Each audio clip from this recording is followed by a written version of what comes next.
वंदे पुरुषोत्तम। धीरे धीरे धूप काफी उग चुकी है। आश्रमवासी सभी श्री ठाकुर को प्रणाम करने आ जुटे हैं। उन लोगों से श्री ठाकुर स्वास्थ्य, सुख, सुविधा, असुविधा तथा कामकाज के बारे में खोज खबर लेने लगे। प्रेस के एक कार्यकर्ता ने अपनी अतिरिक्त मेहनत की बातें कही। श्री ठाकुर ने उद्दीप्त होकर कहा, साला काम के सामने क्यों घुटने टेकोगे? जितना भी काम आवे उसे अपनी मुट्ठी में बांध कर सीना तान कर खड़े रहोगे। उक्त भाई ने कहा, शरीर जो काम नहीं कर रहा है। श्री ठाकुर जी बोले, काम में लगे रहने से ही शरीर अच्छा रहता है, पर खाने पीने पर ध्यान देना चाहिए। थोड़ा भी दूध खाते हो तो? और कोई बीमारी सिमारी तो नहीं है? उक्त भाई बोले, ऐसी कोई बीमारी नहीं है, यूं ही शरीर थोड़ा दुर्बल लगता है, थोड़ा दूध भी पीता हूं। श्री ठाकुर स्नेहपूर्ण स्वर में बोले, यदि दूध हजम होता है तो थोड़ा ज्यादा पीना, जरूरत पड़े तो मुझसे रुपए ले लोगे। काम काज बिल्कुल मत छोड़ो, इससे और भी अपने को रोगी समझने लगोगे। दुर्बलता तुम्हें और अधिक मालूम पड़ने लगेगी।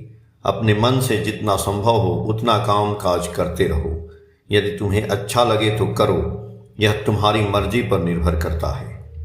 उक्त भाई ने हंसकर कहा, आप जिस ढंग से कर रहे हैं इससे तो काम करने के लिए उत्साह आग्रह होता है, पर यदि कोई जोर जबरदस्ती काम सर पर देता है तो करने की इच्छा ही नहीं होती है।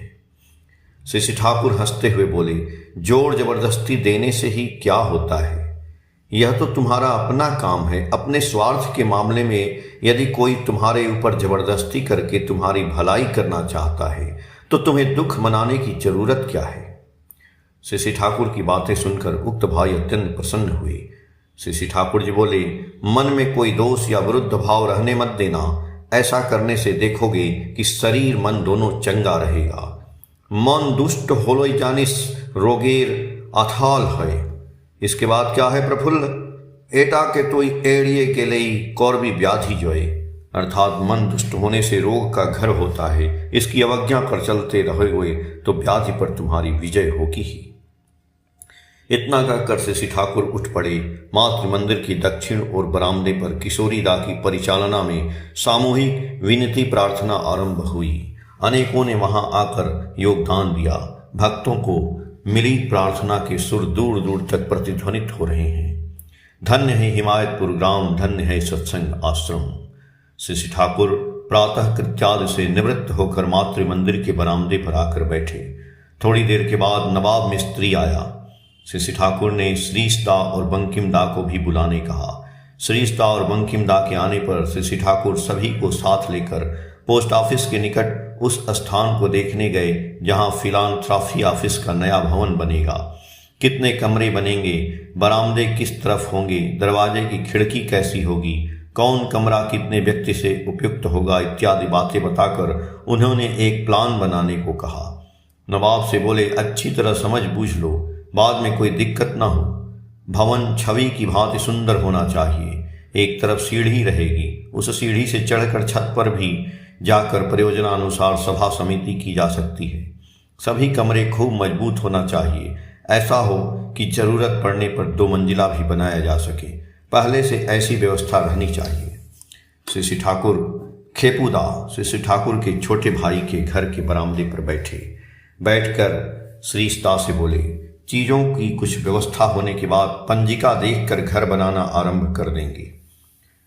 पवना कॉलेज के कुछ छात्रगण आश्रम देखने आए हैं। उन लोगों के पास कैमरा है। उन्होंने श्री ठाकुर से फोटो खींचने की अनुमति मांगी। श्री ठाकुर ने कहा, अच्छा। उन छात्रों ने कहा, आप जहां पर बैठे हैं वहां से तो फोटो अच्छा नहीं आएगा। यदि धूप में आकर बैठे तो हमें सुविधा होगी। श्री ठाकुर बिना किसी आपत्ति के धूप में चले आए। उनके लिए बेंच लाई गई, वे उस पर बैठे। इसके बाद उन लोगों ने फोटो लिया। श्री ठाकुर उन छात्रों से सस्नेह वार्तालाप करने लगे। इन्होंने पूछा, तुम लोग कहाँ रहते हो, घर कहाँ है? उन लोगों ने कहा, हम लोग हॉस्टल में रहते हैं।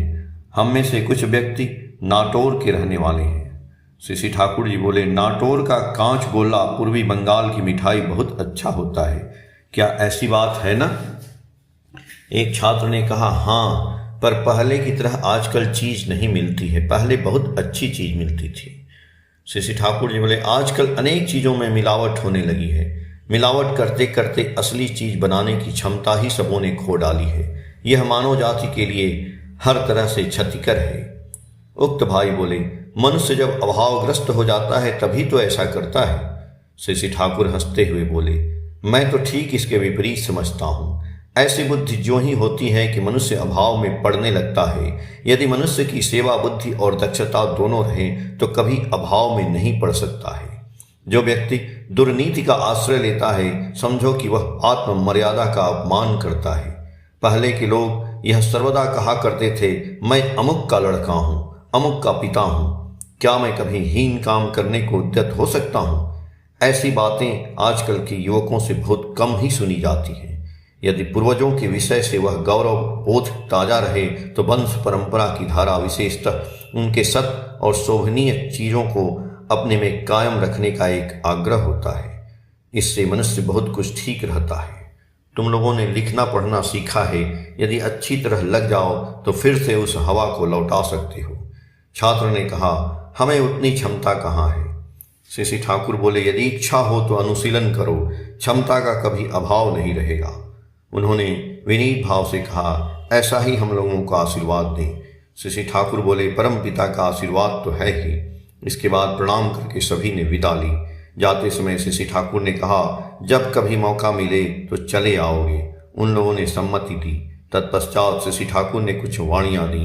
दोपहर में आश्रम की माताओं की बैठक में श्री ठाकुर ने एक माँ से पूछा, तुमने अपने लड़के को जनेऊ दिया है, संध्या वंदना अच्छी तरह करता है न?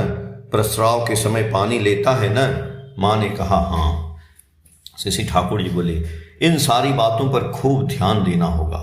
खाने पीने में भी खूब सावधानी बरतें। जहां तहां नहीं खाना चाहिए। दुकानों में चाय पीना बिल्कुल अच्छा नहीं है। थोड़ी सी कट्टरता रहने से चरित्र में दृढ़ता आती है। फरीदपुर की नवागत माँ ने पूछा, मैं बराबर लक्ष्मी पूजा करती आ रही हूँ, अब दीक्षा ले चुकी हूँ, क्या लक्ष्मी पूजा कर सकती हूँ न? श्री ठाकुर जी बोले, क्यों नहीं करोगी? पर यजन याजन इष्टवृत्ति को छोड़कर नहीं, उन्हें ठीक तरह से करते हुए जो भी दिल में आवे उसे करो। लक्ष्मी पूजा में तो किसी तरह का नाम जपना नहीं पड़ता है। फूल जल नैवेद्य देना, कथा पाठ करना, यही तो होता है। स्वतंत्र रूप से करोगी। नाम करते समय इसे ख्याल रखना ताकि इस नाम के बाद कोई दूसरा नाम न कर सको।